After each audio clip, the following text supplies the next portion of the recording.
Good afternoon, everyone.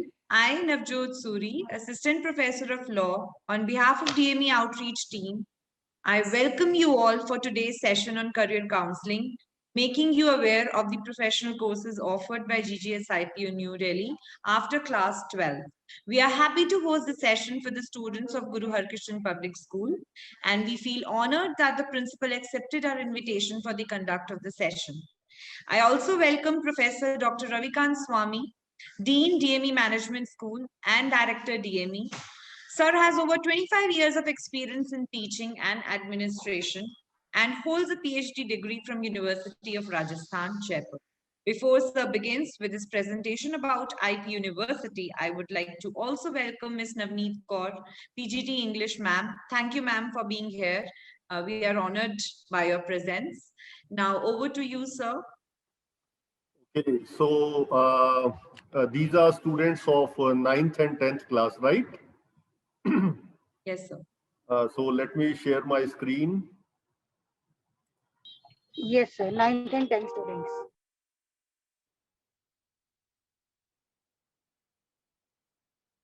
Okay, students, so you belong to classes 9th and 10th, and your principal ma'am has asked us to conduct a session separately on how to choose stream after 10th, so that we would be doing at some other date, of course, sooner. Uh, Today we are going to talk about a university which is very much part of Delhi, and about which all of you know, you are aware, but probably you don't know about the details. So this is the university building. Let us start like this. Uh, this is located in Dwarka. All of us are aware of that. Now, first, let me clarify what we are going to discuss today in the coming 25 minutes. Don't worry, it's not a long presentation. So we are going to talk about these things in the coming 25 minutes. First is about the university. Then we'll talk about the courses. Thereafter, we'll talk about the admission process, the fee structures, and the career scope after the professional courses, right? This is what these 5 things we are going to discuss today. So let us begin with part 1 of our presentation, which is about IP University. So students, when Delhi became a partial state, it's not a complete state. So when it became a partial state, this was the first university to be established by the government of Delhi. We call it the government of NCT of Delhi, National Capital Territory, right? So this was the first university to be established. Now, of course, the obvious question which comes to our mind is what is the ranking of this university, right? Now, students, all of you know rankings is a very confusing area.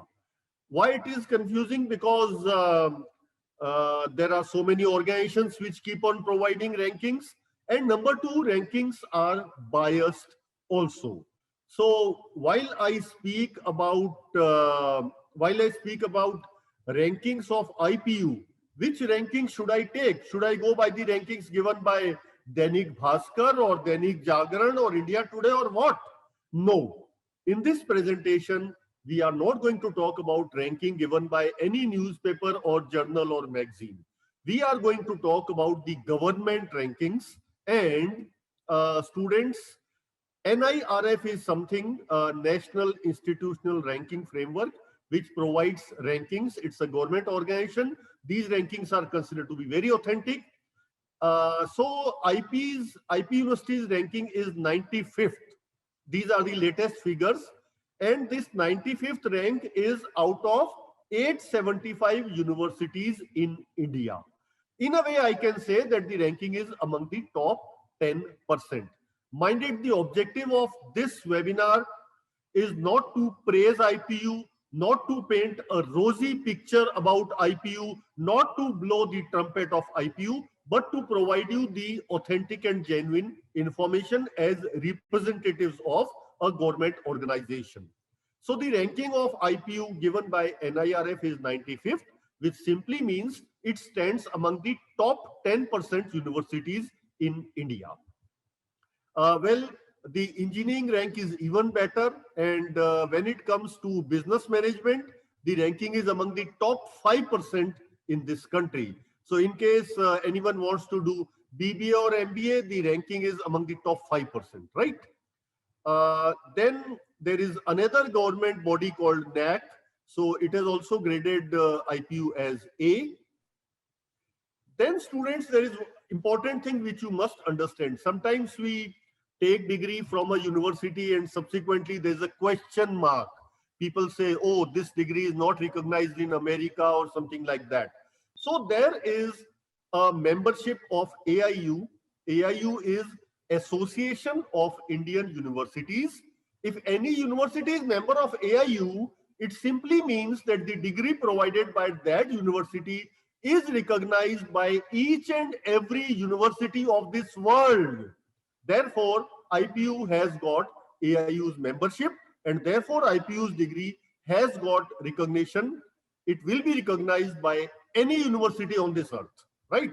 This is the meaning of, this is how we define international recognition, recognition across the world. Moving ahead, what is IPU? IPU is made up of around 95 colleges, which are spread not only in Delhi, but also in NCR. You know what is NCR? National Capital Region. How do we define NCR?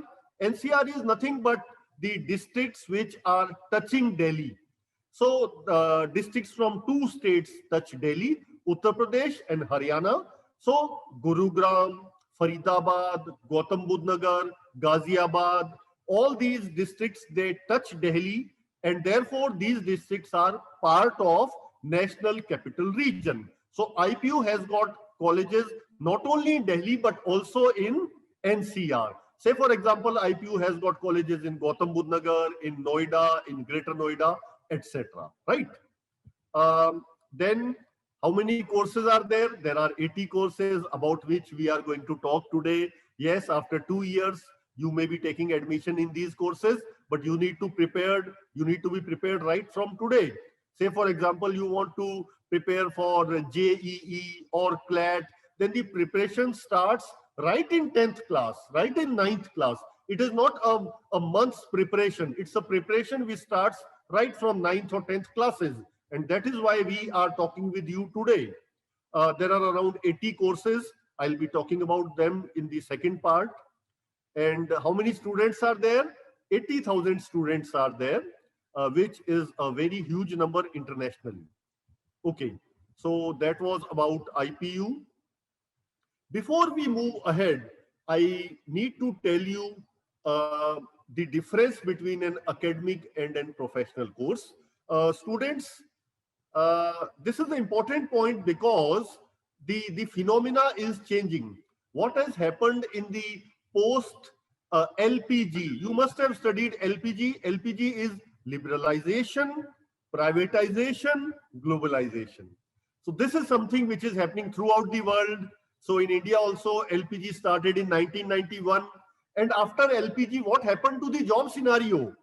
Government jobs started shrinking and private jobs started increasing. Or in other words, LPG led to shrinking, lessening of the government sector and increasing of the private sector.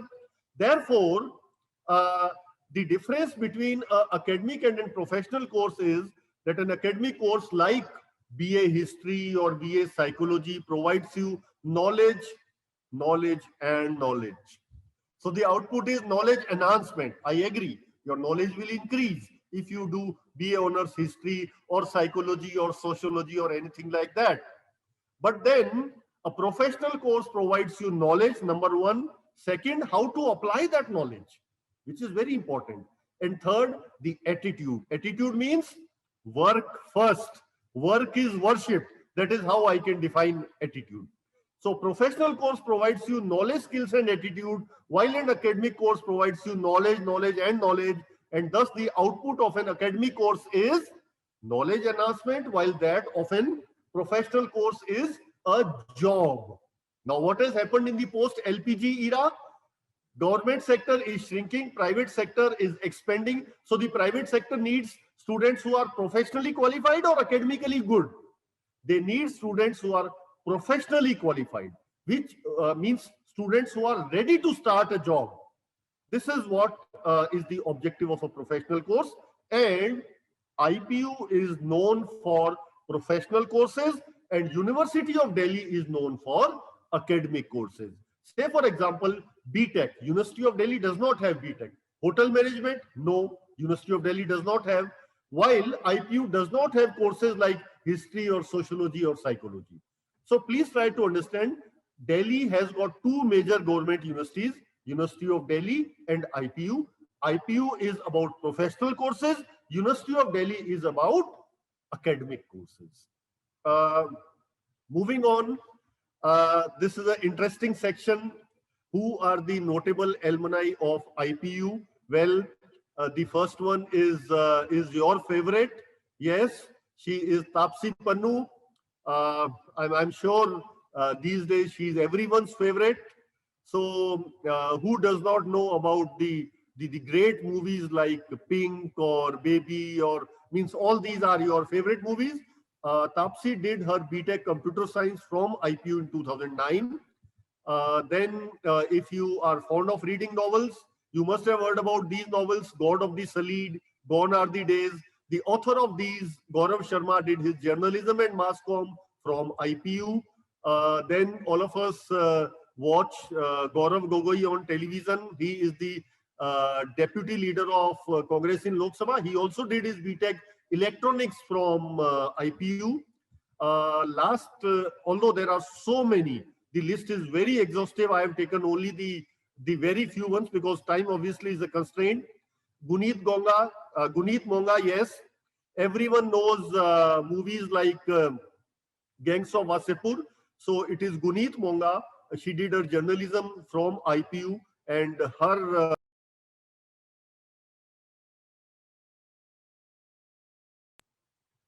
the production house owned by Guneet Monga is the one which produced movies like Gangs of Wasseypur. That was about the notable alumni. Now moving on. So we were talking about the notable alumni from IPU, and Guneet Monga, who produced Gangs of Wasseypur, she also did her BJMC from IPU. Now coming to the second part of the presentation today, we are going to talk about the courses which are run by IPU, right? Now students, we can divide these courses. There are around 80 courses run by IPU, but then we can divide these courses, and the first category is the most important category, which includes stream neutral courses. What do we mean by stream neutral courses? These are the courses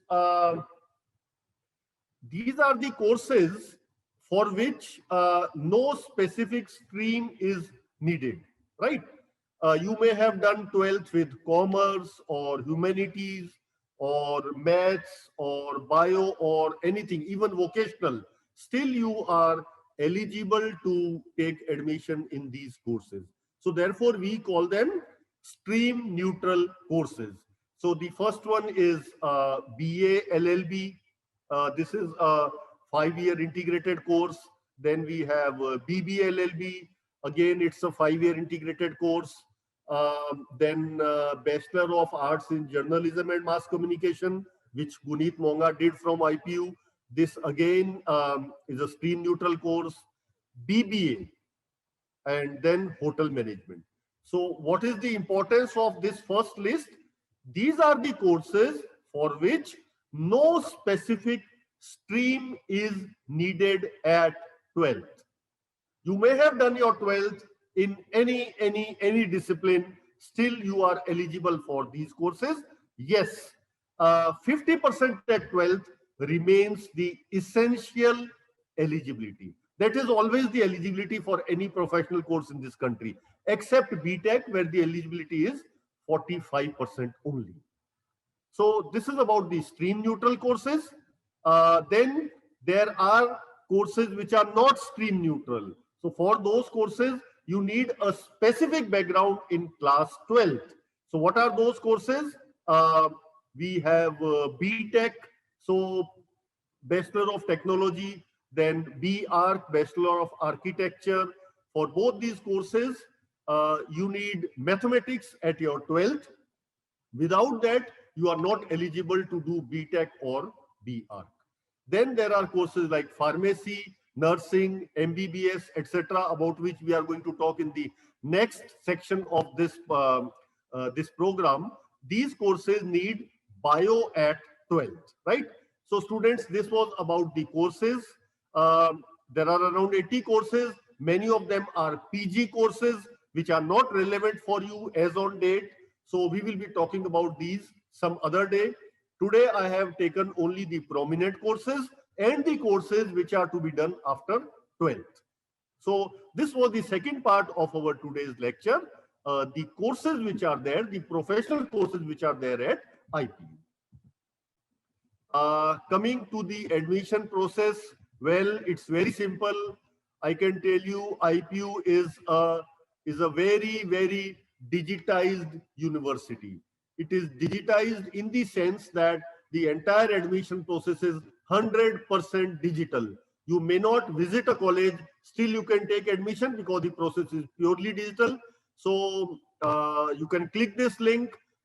This link will lead you to the information brochure from where you can get everything about all the courses. Then the admission process,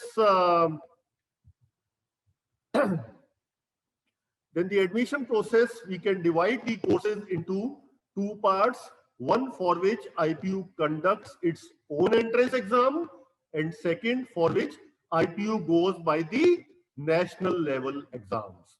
So for BTech, IPU does not conduct its own entrance. So what do we do? The JEE score is considered. Similarly, for law, IPU does not, mind it, IPU does not conduct its own entrance exam. So what do? We take the CLAT score. And then for architecture, NATA is the national level exam. And therefore, for engineering, law, architecture, IPU considers the scores of the national level exams. It does not conduct its own entrance exam.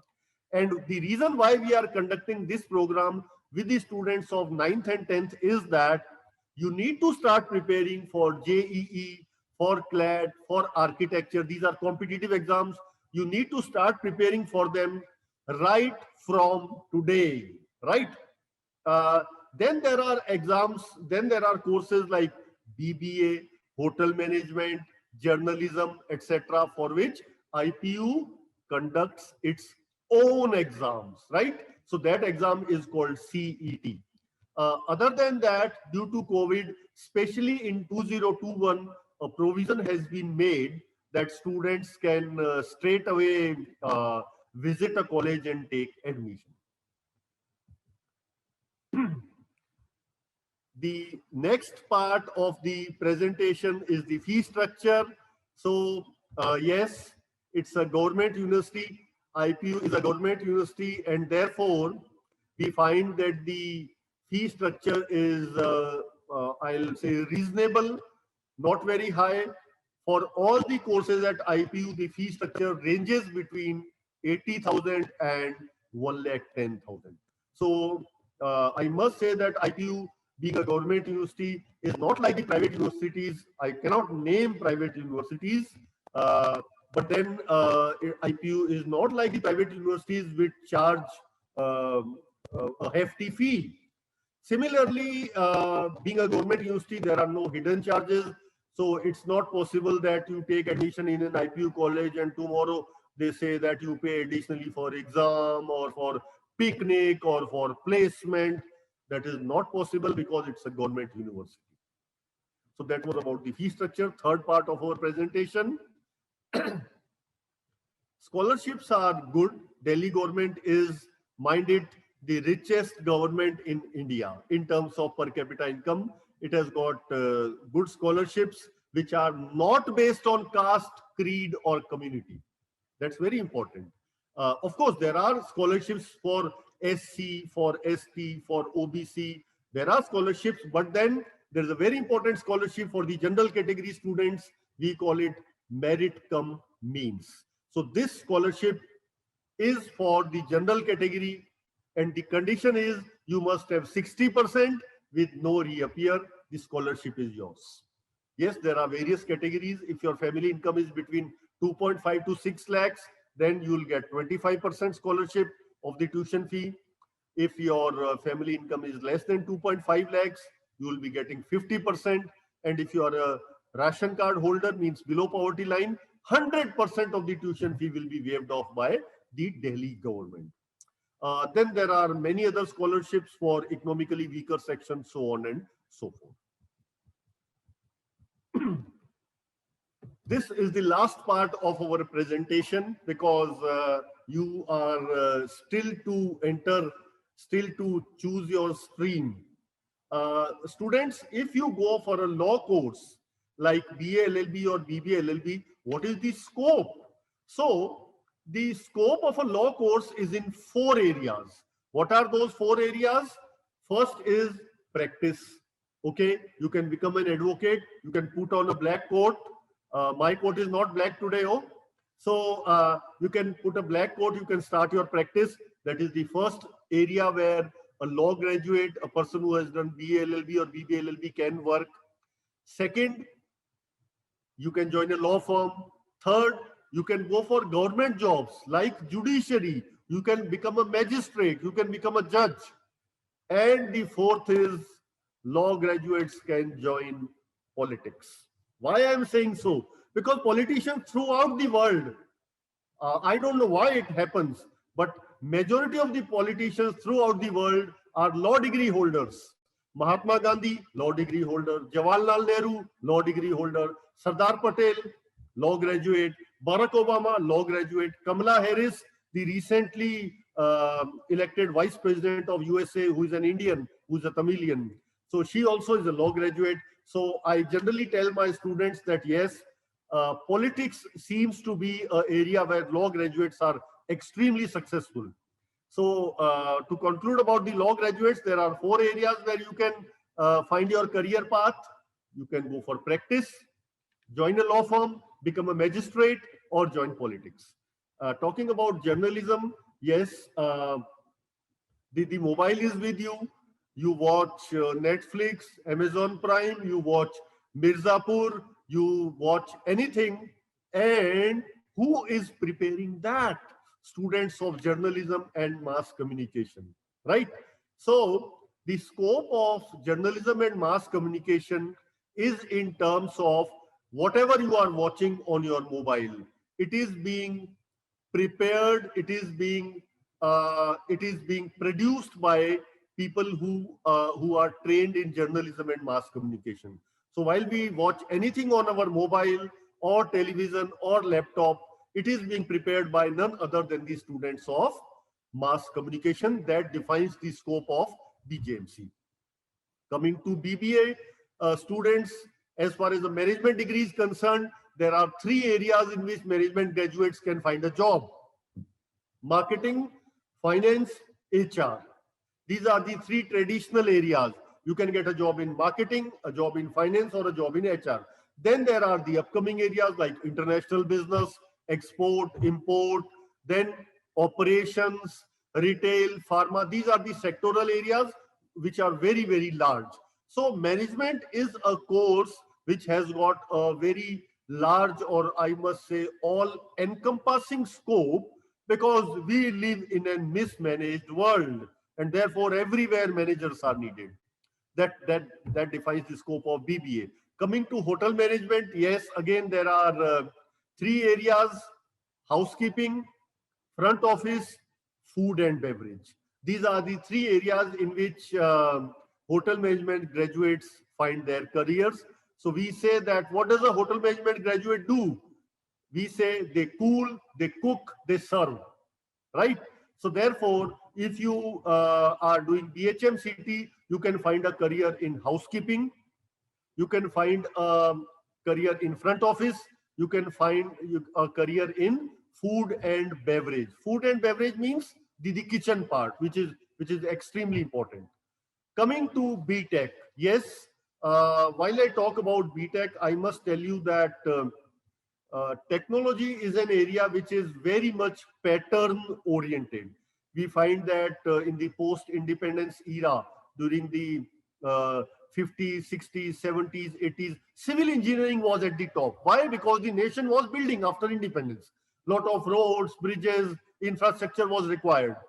But then came electrical. India is a power deficient country. Then came mechanical. Our manufacturing sector was developed. But then what is happening presently? Only one branch is ruling BTech, and that branch is computer science or information technology. Yes, I must say that in the post-COVID era, digitization is going to be done in a big way. And who's going to lead that? BTech computer science students are going to lead that. So that defines the scope of BTech. As far as architecture is concerned, yes, while you travel along any road, you find buildings, beautiful buildings, Burj Khalifa or White House or whatever, or the new building which is being constructed in Delhi, the new Parliament building. So who is behind that? The architects draw the drawing, they plan everything, and then it is implemented. So that defines the scope of architecture. Pharmacy, yes, it is again a growing area because governments throughout the world were not spending on health sector, but in the post-COVID era, I am sure they are going to spend. So the scope of pharmacy is going to rise. Nursing again is a field which should not be attached with a taboo. There's a taboo for nursing. Means I don't know. It should not be there. People say that, oh, nursing is a low profile job. I must say it is not. It's a very well paying job. It's a highly respectable job. You go to Gulf, you go to Europe, you find Indian nurses. And when I say nurse, it is not a gender specific term. Nurse means male and female both. So nursing, Indian nurses are popular, highly respected, well paid in Gulf, in Europe, everywhere throughout the world because of their service attitude, right? So do not attach nursing with any kind of taboo. It's an area which has got a very good scope. We have come to the second last slide of this presentation. Something which is coming to your mind, which course is best for me or which stream I should choose after my 10th. Students, I can tell you, it is not the stream which makes you successful. As a counselor, we are not going to be judgmental. We are not going to behave like a Baba and say that, okay, kripa le lijiye. No, I can tell you, whichever stream you choose after 10th, whichever professional course you do after 12th, 25% people are failure, 25% are very successful, but the majority, the in-between area in this diagram, the majority 50% are successful. They are happy. They do well in their careers. So you may choose any stream after 10th. You may choose any course after 12th. This is the output. Output is 25%, not very successful, 25% very successful, but the majority, they are successful. They do good. They are happy in their lives. So no judgment, no categorical decision that what is good for you, what is bad for you. Whatever you do, in the last slide, I'll tell you the mantra for success. No one has the mantra for success. Probably even God does not have the mantra for success. But yes, these three words, they tell you how to succeed in life. So what do you need, students? You need knowledge. You need how to apply that knowledge. You need the skills and you need the attitude. Attitude simply means work is worship. If you have knowledge, skills, and attitude, if you have the right set of knowledge, skills, and attitude, the world will welcome you with open arms. The world is waiting for you. That's all from my side. Thank you for being a very good audience. Thank you. Thank you so much, sir. We have few questions from students. One of the student is asking that whether IPU has masters in political science. As I said, IPU is not about academic courses. For masters in political science, please go to University of Delhi. University of Delhi is about academic courses, and IPU is about professional courses. MA political science is not there at IPU.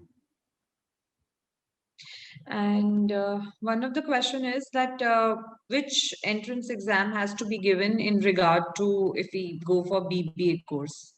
BBA. Okay. So for BBA, IPU conducts its own entrance exam, which we call CET, and you need to appear for that. As I said, in IPU, there are two kinds of courses. One, BTech, Law, Architecture, for which they consider the scores of national level exams, and then courses like Journalism, Hotel Management, BBA, for which IPU conducts its own exam. So for BBA, IPU's own exam is there. Students, you can start preparing from today itself. And one of the students, Swastik, says that can you give us some knowledge regarding the master courses which are there, like MTech and MBA? I think you are in 10th, so you are talking about probably 2030. But then, I will reply to this question. As far as master courses are concerned, yes, in all the professional fields, IPU has got masters. In management, MBA is there. For engineering, MTech is there. For medical, MD or MS is there. So IPU is about professional courses. They have the graduate courses. They also have the postgraduate courses. So postgraduate professional courses, all of them are available with IPU.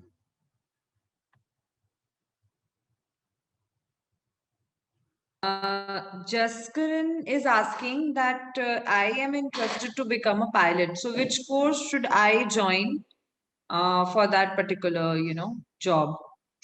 Okay. So for becoming a pilot, the only way is that you take mathematics in your 11th, you prepare for NDA, and that's the means you are talking about fighter pilot or professional pilot.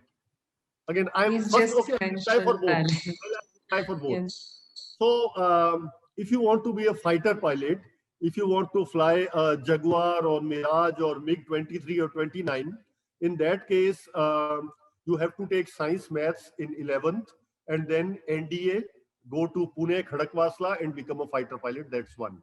If you want to become a professional pilot, a civil pilot, then in that case, graduation in any field, and then there are training schools which are going to train you. So again, becoming a pilot is something like stream neutral.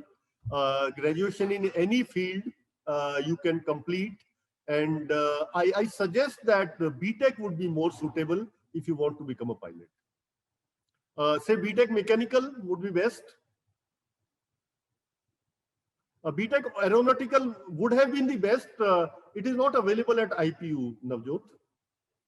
So BTech mechanical in that case is something which gels very well with the career of a pilot. We have one more question, the last question which we will be taking up, that if one of the students is interested in becoming an IAS officer, so Okay. what should be the professional course which he or she should join? Okay, students. So as far as UPSC competitive exams are concerned, I don't know how things changed. But these days we find that engineers are, they are defeating other disciplines as far as competitive exams are concerned. I find a lot of IITians, lot of BTech are coming up in civil services exams. So I'll tell you why. Because people who what is the general trend? Of course, for becoming an IAS for UPSC exam, again it's stream neutral. Any graduation is eligible for appearing at IAS.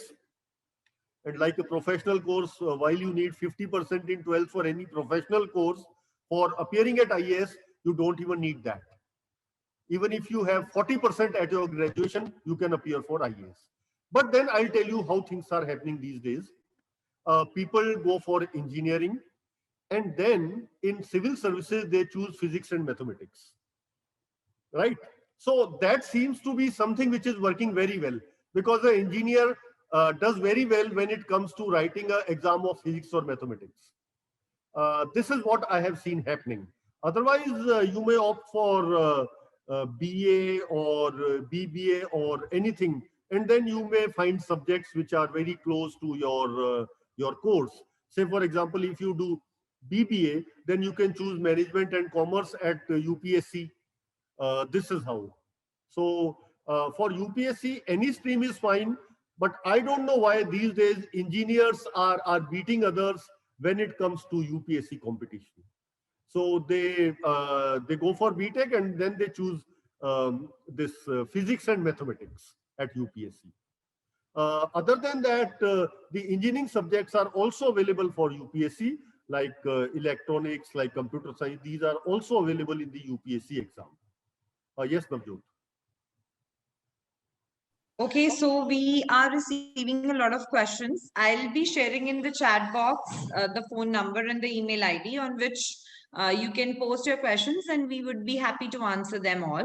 Since due to the we have less time today, we have another session coming up at 1 with Bal Bharati Public School. So we can't answer all the questions. Thank you, everybody. I mean, thank you, students and the school, and a special mention of Navneet ma'am for the entire coordination.